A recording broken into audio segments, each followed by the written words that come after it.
And this is Politics by Jake, and how are you? There's so much to talk about. Let's get into it. What happens? And this is a crazy situation too, because this is happening in Riverside County. What happens when people stop believing the outcome and start believing that the outcome that has been reported is impossible and could not have happened? Because once you cross that line, the law doesn't matter anymore. Um, all of the and you forget the procedures, and I'm talking about our elections. Our elections are very much controlled. It's a part of states' rights. States control elections, and it's very much governed by careful procedure that includes things like recounts and through 250 years, the process has steadily evolved until it's a very safe procedure and very accurate. And yet, because of people's desire for inordinate power and because of the malign influences, honestly, and this is something that we could talk about, of some of the media, like Fox News, that's the obvious one. And Fox News, that's Murdoch. He comes from Fleet Street and the scandal rags of London. You have others that are owned by billionaires. And I may point out that it is the easiest thing in the world for a billionaire to drop a few million or a few tens of million on a news operation in order to get the ideas out that he wants to get out. I haven't talked about this that much. And it may sound like I'm veering off, but I'm not. There's this great game, and I'll tell you why it's great in a minute. And it's called Fallout, and it's a series. It's very popular. There have been, I don't know, maybe 6 iterations of it, and the most recent one is Fallout 76, and it has a lore.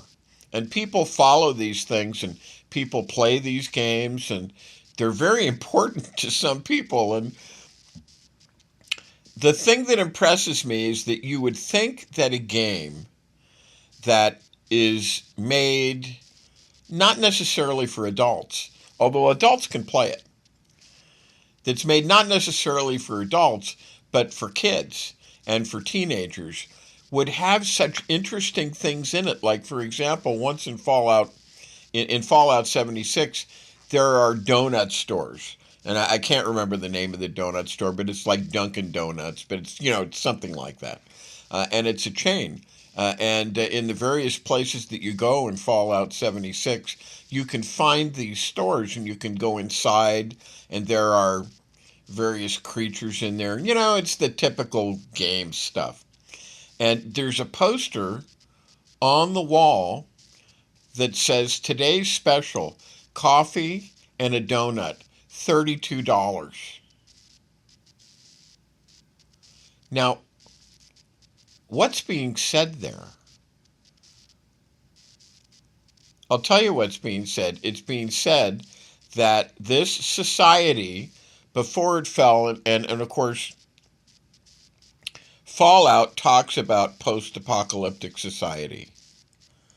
And there are various segments that society breaks into. But the remainder of pre-apocalypse society is there.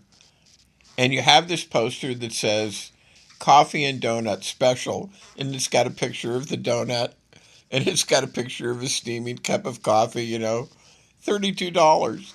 And you look at that and you go, $32? $32 for a donut and a cup of coffee? And it's crazy, but something very important is actually being said to you that I think most people miss. And that is that this society was experiencing massive inflation and massive devaluation, concomitant, massive devaluation of the value of the dollar. And you look at this and you think, wow, this is really kind of a heavy thing to put in a video game. I wonder if anybody besides me is acknowledging it or recognizing it. And that said, there are other things. There are segments of post-apocalyptic society, and one of them are called the Raiders. And the Raiders are kind of very predatory and aggressive. And basically, they're like street thugs, and they're out to rob and steal from you in any way that they can, and engage in depredatory behavior towards you. And human slavery would be part of this, and the stealing of chattels would be part of this also. And when you look into the mythos, when you look into the lore, you find out that the raiders were actually the rich. And when society fell apart, essentially, they reverted to their fundamental instincts, which was to prey upon other people. I find this fascinating, to have this kind of sophisticated, because an argument can be made in society today, and this actually relates to the show and the segment that I'm talking about right now, that this is what the rich are. And I don't want to be inordinately or overly simplistic, but you have this and you're seeing it more in evidence. Donald Trump is kind of a touchstone for these guys because he's making these things possible. This all is going to dovetail into what it is that I'm talking about. I may be taking you on a detour, but we're coming back to it. And he's making these things okay. And one of the things he's made okay is to do election results. And before I leave, there's alternative media. The right has always decried, and I think it's a facade. I think it's phony. I think it's a plant for the credulous and the easily led, that the media is not representing things the way they really are.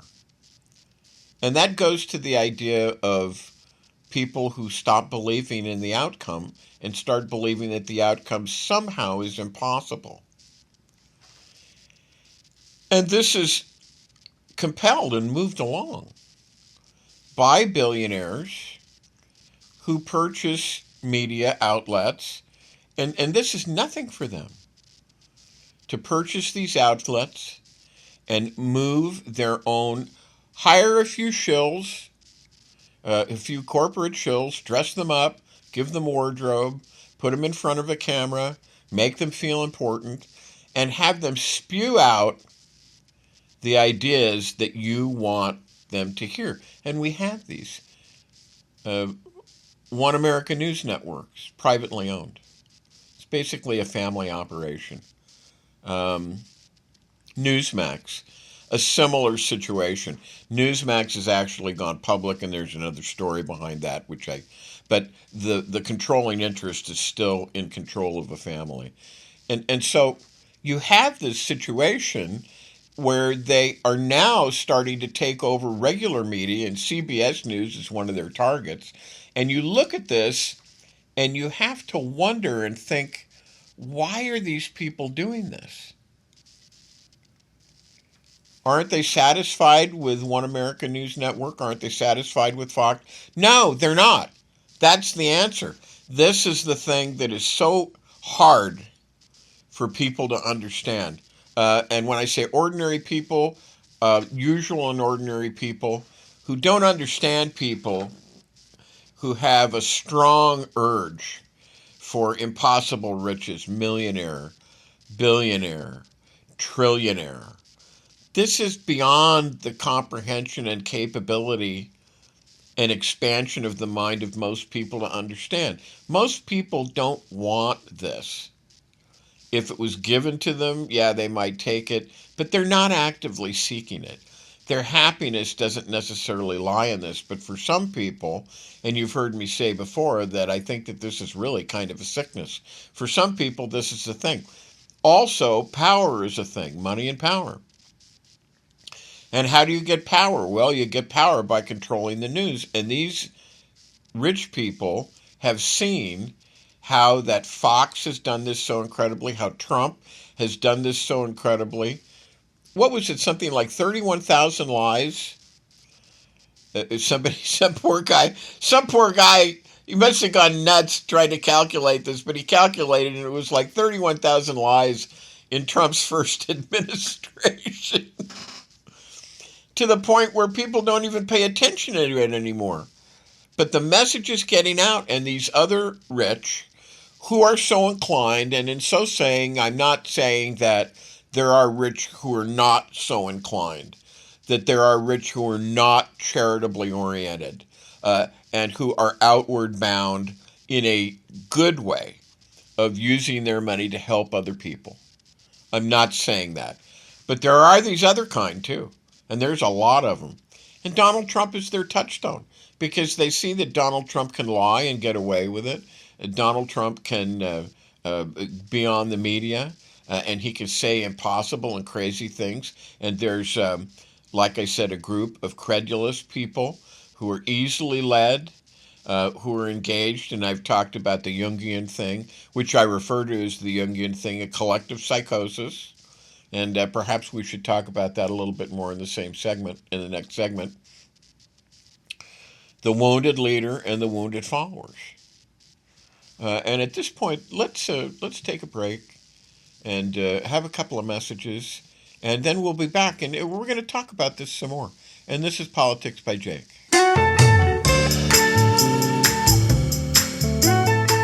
Hi, this is Jake with Twain Consulting. Let's be blunt, shall we? America is litigious. It's unstable, and it's financially weaponized. If your name is on everything you own, you're a sitting duck. At Twain Consulting, we help you vanish legally, ethically, and permanently. From land trusts to layered LLCs, we teach you how to restructure your assets so the predators can't see them and can't touch them. This isn't a loophole. It's a strategy that the wealthy have used for decades. Isn't it time you got the same protection? Call Twain Consulting at 805-380-5699 or visit us online. Protect what's yours before someone else claims it.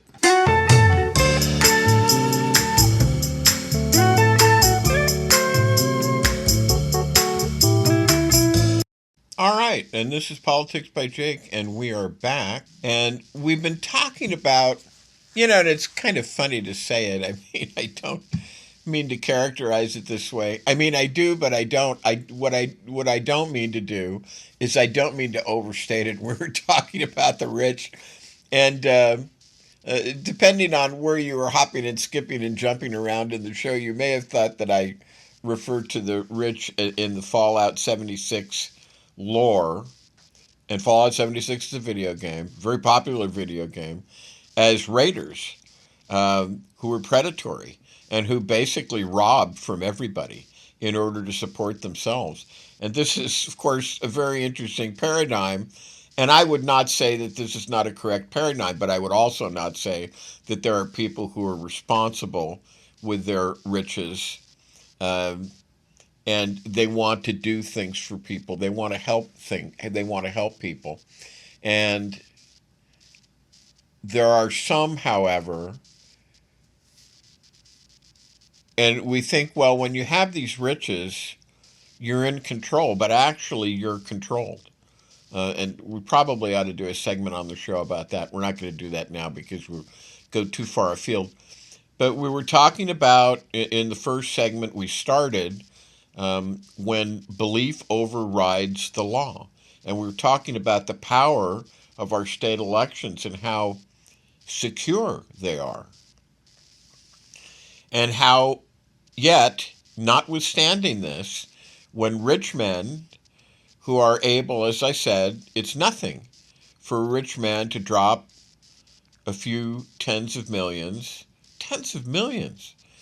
This is an enterprise that is beyond the ability to conceive or even concoct in the minds of most people who are kind of just struggling from day to day to keep their noses above the economic waterline. And to say that there are people who are so safe and so secure in their own minds, and yet this is an illusion. It's an illusion. The illusion of control, that wealth confers control. But anyway, that they can go ahead and they can spend this kind of money because it's so important to them to get their words out. And to what cause? For what reason? Well, if they are predatory, it would be to persuade people of a certain point of view that benefits them. That's kind of what it is. And I stated that there are people who are credulous, and credulous just means they'll believe anything, but easily susceptible to believing something not necessarily true. And that this was a phenomenon that was talked about by the Swiss psychiatrist Carl Jung. And Jung was actually influenced a lot by Freud's work, especially Freud's work on dreams, the interpretation of dreams. But Jung basically talked about something called collective psychosis. And he said that, and this goes along with what I'm saying, talked about it before on the show, going to talk about it again. Don't always have to talk about new things. Good, especially in a circumstance like this, we are so afflicted by the regime of the current tenant of the White House that it's good to understand and go over just exactly what this is. And what do you have in Donald Trump? Seriously. You have a person, and what is one of the favorite things that he likes to say? It's so unfair. I've been treated so unfairly. And you know, son of a queen's landlord, rich, nickel nursing, penny pinching, queen's landlord, sat at his father's feet, as it were, was taught these things, became this and more. And yet he feels like he's been treated so unfairly. Come on. Has this guy gone around the bend or what? And you could make the argument that, yeah, he has. But this is what he thinks. And he gets on the media, which, we all know he loves. He has to be the center of attention, talking about this grievance, this anomaly, this curiosity, this true oddity, this queen's landlord who's become rich and who's become famous, and yet he thinks he's been treated so unfairly. And he's full of grievance. Who responds to this? Well, the people who respond to it are those who actually have been treated unfairly or who actually do have grievances. And grievances, whether real or imagined, and they respond to it. And people like Trump are called the wounded leader. He's the archetype. In other words, it could be anybody. It just happens in this particular situation that we're referring to Trump. And then the archetype of the wounded follower, who has had so many hard things happen to them in life, either real or imagined, and we're not going to pass judgment on that right now, not necessary, in order to explain the concept that, number one, a leader or a figure in prominence in society who talks about their grievances and their wounds, that sounds deep within the spirits of these followers who listen, and they find meaning in that. And they say, hey, this guy is like us. And that said, it is the greatest folly to think that these millionaires and billionaires have the same interests as these poor wounded, the wounded archetype. They don't. You look at it and you hate to see it. You hate to see these kinds of people garner so much, because these are the people, and it's honestly a matter of class. We don't like to think about this in America, at least in modern America. But it is a matter of class. And it's a matter of class consciousness that doesn't exist that much in America. And there are reasons for that, basically the Industrial Revolution. But there's a matter of class, and those in the upper classes, the more privileged and entitled and wealthy classes, they're quite aware of it. They totally know.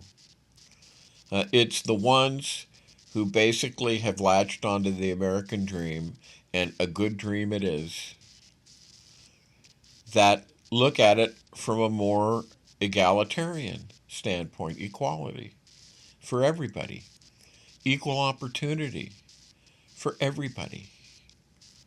This is more the American dream, the American way that people latch onto. But there is a class of people for whom this is just something that they can use to control the masses. So getting back to what I was saying, you have people for whom this sounds, because life just hasn't worked out for them. For whatever reasons, real or imagined. And as a consequence, someone like Donald Trump, and once again, I'm talking about Carl Jung, and I'm talking about archetypes here, but archetypes personified, one of them is Donald Trump, the wounded leader, or the leader, and he is wounded. He's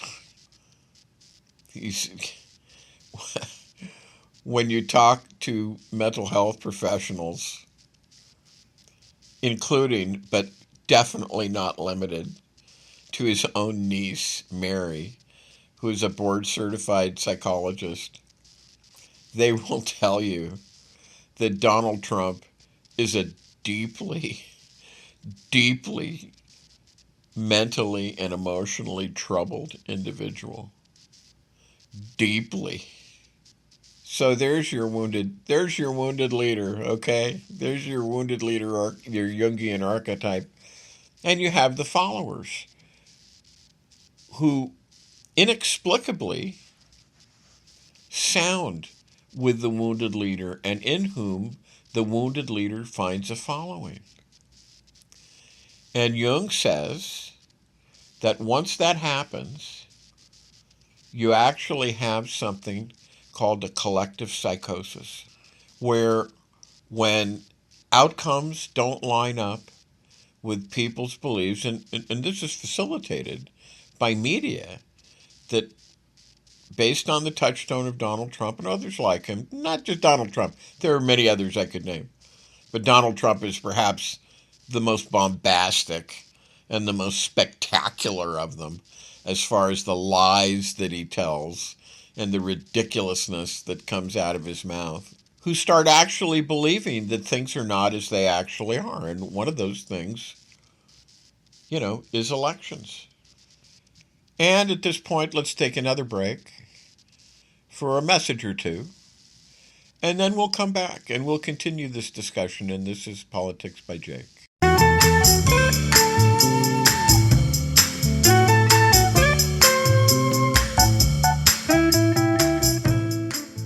Hi, this is Jake with Twain Consulting. Imagine, if you will, having the power to disappear from the prying eyes of creditors, identity thieves, nosy strangers, all while protecting what you've worked so hard to build. That's what virtual invisibility offers. It's not magic. It's smart legal and business strategy to shield your assets and privacy so you can live free, confident, and in control. Most people think that asset protection is only for the ultra-wealthy, but it's for anyone who wants peace of mind and financial security, including you. Don't wait until it's too late. Take control now. Call me at 213-465-0639 or go to facebook.com/Twain Consulting to learn how virtual invisibility can protect you and your family, because when you're invisible to risk, you're unstoppable.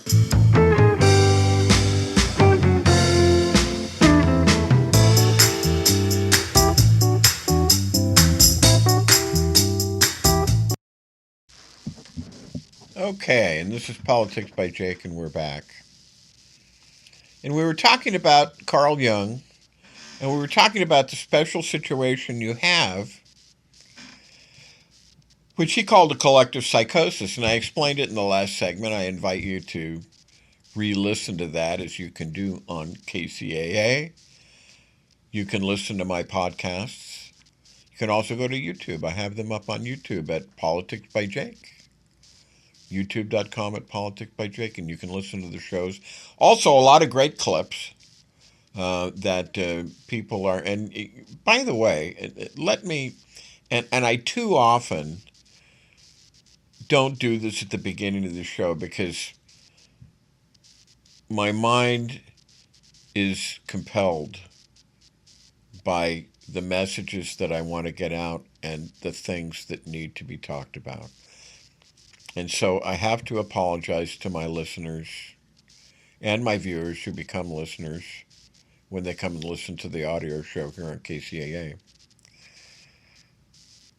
Welcome to the show. Sincerely. All you listeners, all you new listeners, all you viewers that come to listen to the audio portion on KCAA on the weekends, welcome. Welcome to the show, and welcome to the fight.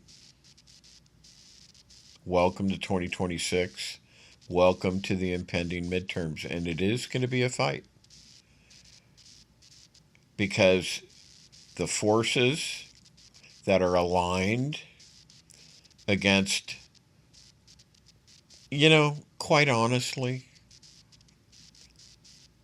constitutional government,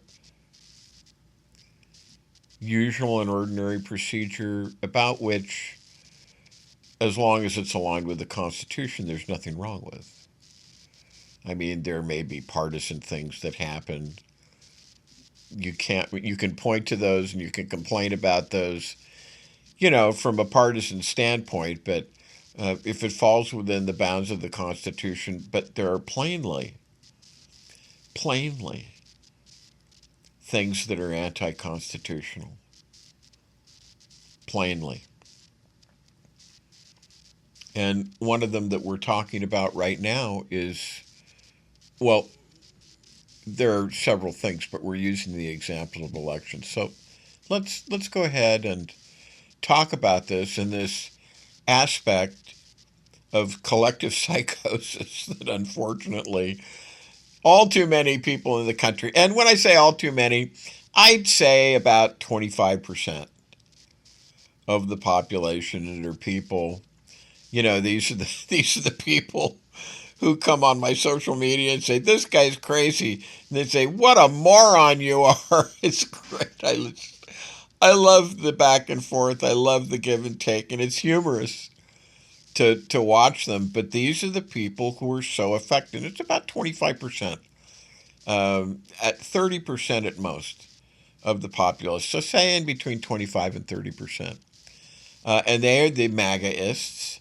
They are people like the evangelical Christians who have apocalyptic views that are actually playing out now. And they're trying to make the things that they believe that the Bible says comes true, kind of help them come true.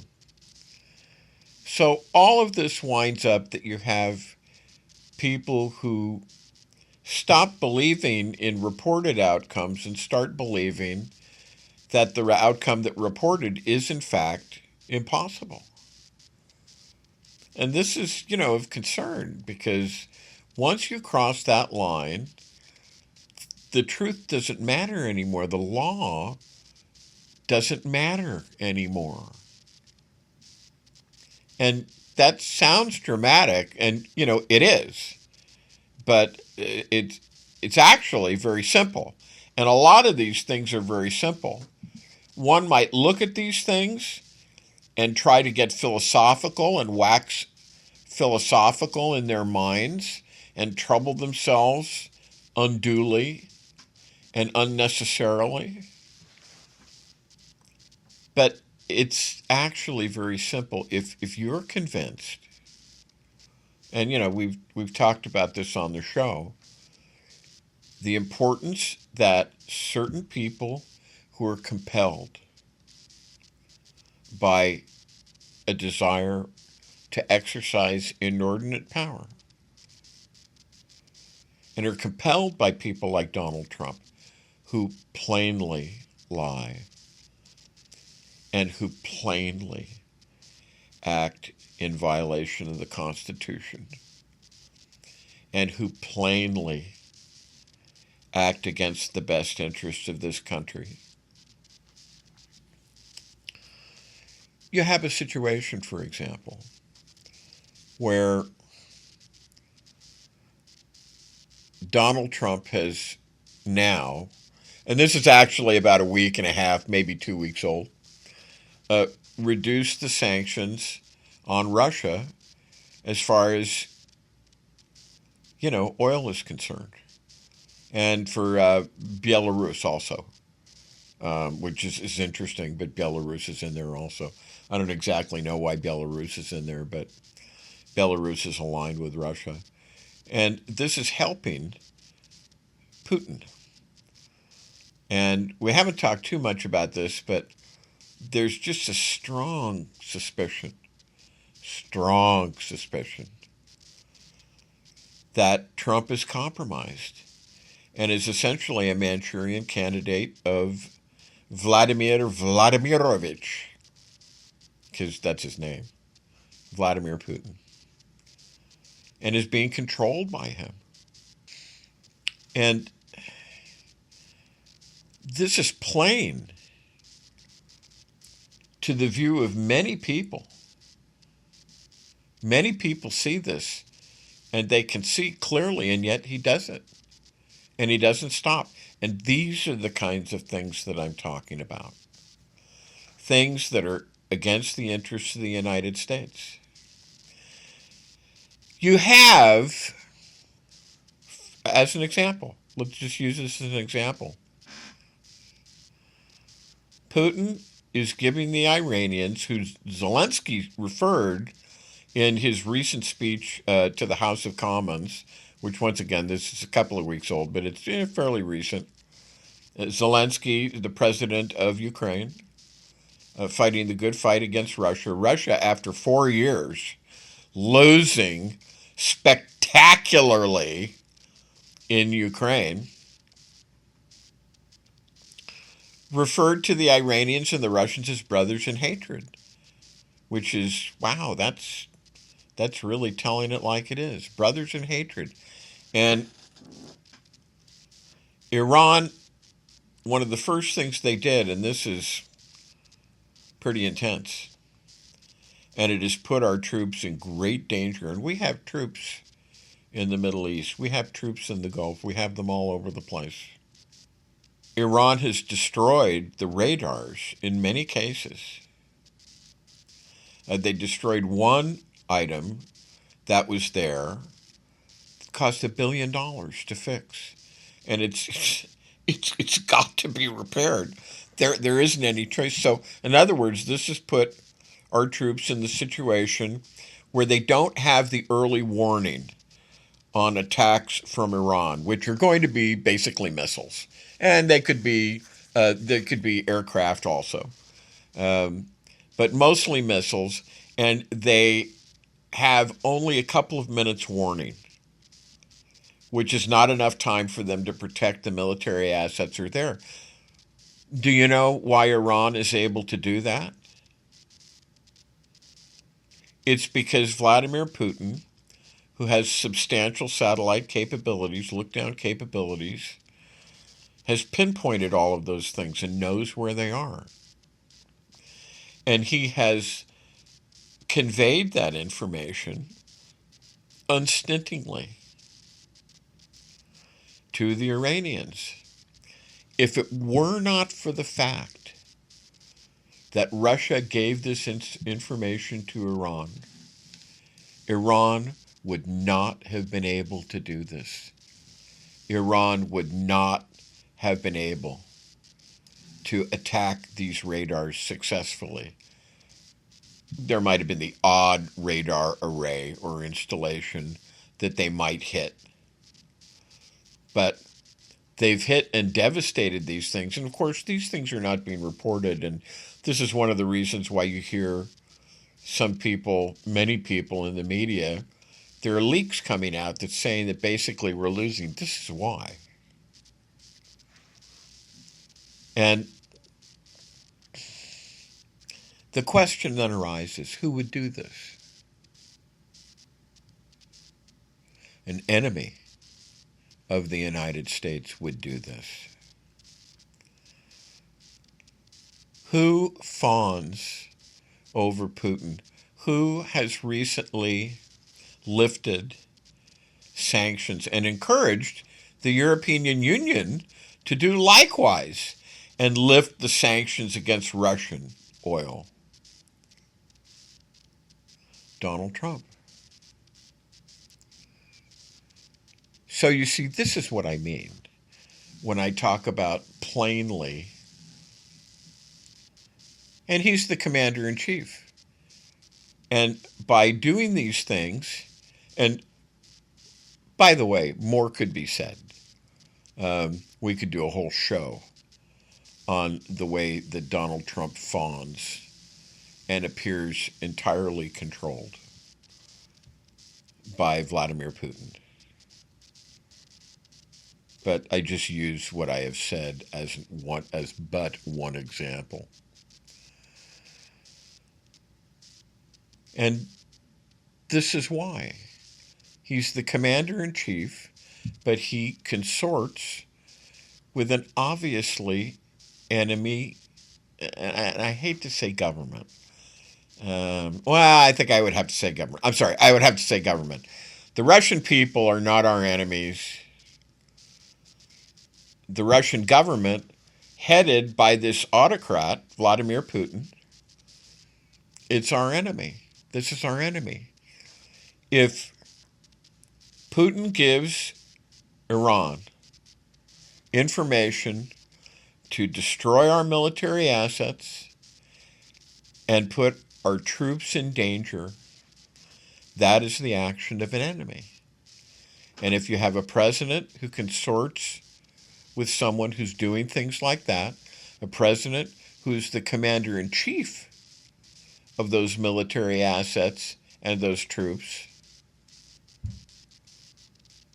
that's a situation of great concern. Okay? So, thus having explained that, let's move on. Getting back to what we were talking about. If you're convinced, absolutely convinced,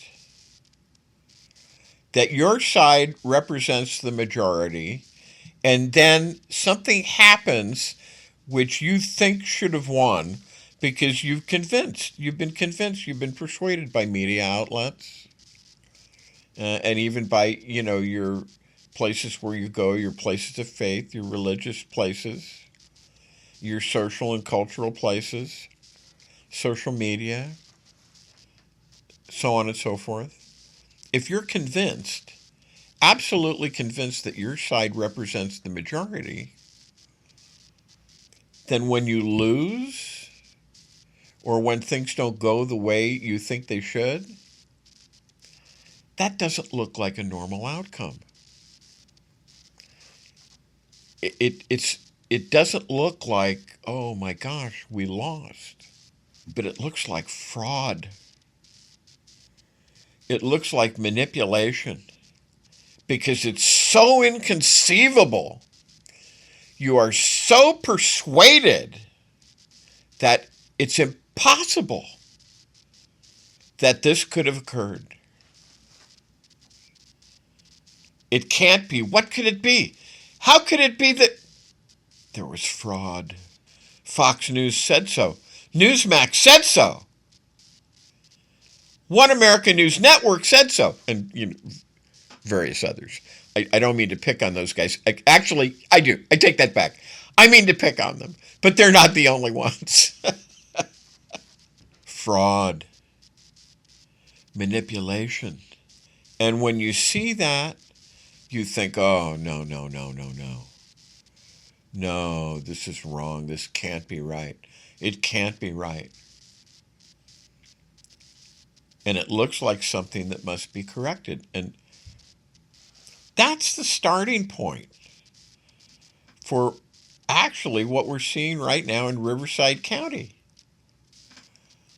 And there's a story out of California, Riverside County, which I know I've got listeners in Riverside County. Hi, you guys. And a sheriff named Chad Bianco. Now, Chad, if you look at him, he presents in a certain way. And I've seen guys like this before. I was a police officer. I was a correctional officer at one time. That was part of my career path, which was basically law. And at this time, I was in law enforcement. And at this time, I was in corrections. Actually, I did them both. For a little while, I did them both at the same time. But anyway, I was in corrections and in law enforcement. I was a police officer. I was a correctional officer. And if you look at this guy, and I've seen these guys, this is why I say I know this guy. I know who this guy is. If you look at him, he presents in a very certain kind of a way. Very squared away. Very rigid. Starched shirt.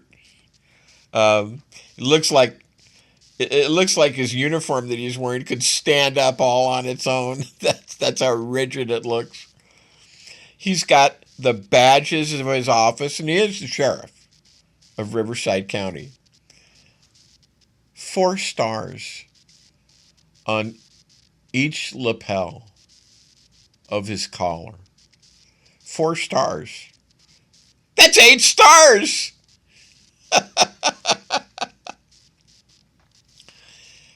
And it's kind of comical. And he's got, I wouldn't exactly say a crew cut, but I characterize it as a kind of a crew cut. It's close cropped. He's got the big old mustache. And all of these kinds of things are done. And he looks like a comic book character. He looks like a caricature. He looks like a joke. Quite frankly. He looks like a joke.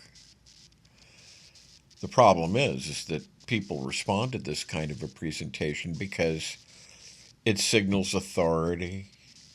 It signals command. It signals control. The kind of guy who wants to be seen as someone who takes action. And, oh, by the way, he's running for governor. What a surprise. And the reason why I state this kind of laconically will become more clear as we get further into this topic that we're talking about here. Okay. What he has done, and this is not a small thing, He has taken possession of more than 650,000 ballots. Let me say that again. More than 650,000 ballots. Not through a recount. Oh, and let me say first, this is on the redistricting election. Remember the idea that Donald Trump brought up just in this odd and strange way, this whimsical way, where he said, and this was several months back, I think Texas ought to have more seats in Congress. And the Texas hierarchy, which is in the tank, and Texas has always been a hostile state. The reason why goes back, but they've always been a hostile state, in my opinion, anyway.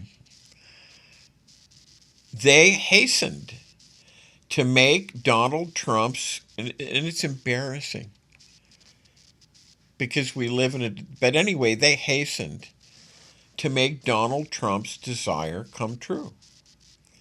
And they did redistricting, and they did it outside the bounds. And you remember, we talked about things that are outside constitutional authority or outside usual and ordinary procedure.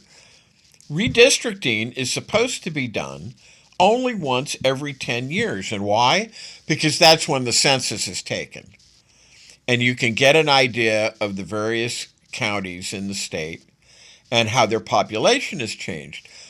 And yeah, if their population has gone up, yeah, it might be that they're entitled to another seat in the House because, it's proportional. Each state only gets 2 senators. But it's proportional as far as population is concerned, how many seats they get in the House. Because, everybody has to be represented. That's the American way. But it's only supposed to be done once every 10 years. And because of Donald Trump and because of frankly, what has to be stated as the toady-like, fawning, king's desire of the people. And, there are people like this, just like there are rich men like this, who desire to do these things which a lot of us can't understand and therefore are not sufficiently on guard against and apprised of in order to oppose. And of course, that's why this station and that's why this show and others like it, they were able to accomplish that and get Texas more seats. So Gavin Newsom, the governor of the state of California, said, well, we're going to do the same thing. And so we had this redistricting election. And this is what it is that we're talking about here. And the result was very lopsided in Rivers. It was like 7.1 million to like 4.4 million. I mean, everybody wanted this to happen. And it was in order to oppose the whimsy and the caprice of the current tenant of the White House who said, I just think Texas ought to have more seats. And that's why it was done. So it was like, okay, we need to counterbalance this. We need to react to this. And Newsom did. We had the election. And people overwhelmingly, and this is the thing that people could not believe. And so this sheriff, Chad Bianco, Commander Buzzcut, I like to refer to him as, just went ahead and seized these ballots.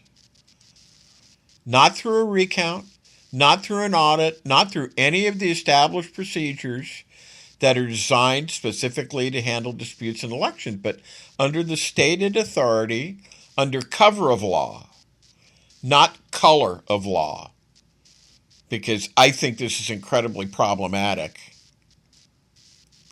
That the county attorney of Riverside County would say, yeah, we think the elements of fraud are there because in order to do an investigation, you have to have probable cause that a crime was committed. And so I question this. I haven't talked to the Riverside County attorney, nor do I really intend to. But let us just say that The justification for this was thin. But it sounds, hey, to people who respond to the demeanor and the portrayal of Commander Buzzcut, that sounds legitimate on its face, right? Fraud investigation has a certain ring to it, doesn't it? That sounds like law enforcement doing what law enforcement is supposed to do, except state officials have already said there's no credible basis for that investigation. So now you have something very interesting. You have the appearance of process, but you don't have the substance of process, because things are being taken out of the hands of state election and county, state and county election officials. It's being taken away from them on the thinnest pretext.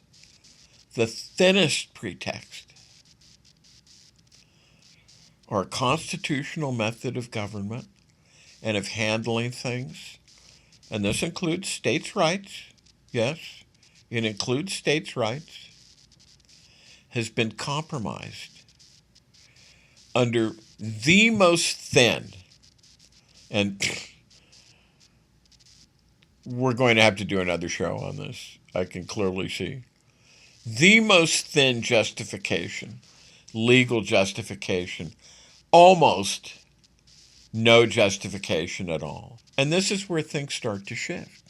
And this is why we're talking about it, because in a functioning system, there are long since established ways to challenge elections. There are recounts, there are audits, there are court actions. Those things exist for a reason. They are structured. They are defined. They are governed by rules that everyone understands in advance. And you just don't wake up one day and say, I'm going to take possession. I think today I'm going to use the color and the cover of my office and my starched shirt and my 8 stars on the 2 lapels of my collar and my Commander Buzzcut haircut. And I'm going to take possession. I'm just going to do it. I'm going to do it. Like Donald Trump, my hero. I'm going to take possession of hundreds of thousands of ballots. That's not how it works. And at this point, we have to stop. But we'll be back again tomorrow, Sunday, the 29th. And I encourage you to listen as we continue to talk about this, because Riverside County and California, this is happening. It's happening to you right now. And we'll talk more about it tomorrow. This is Politics by Jake.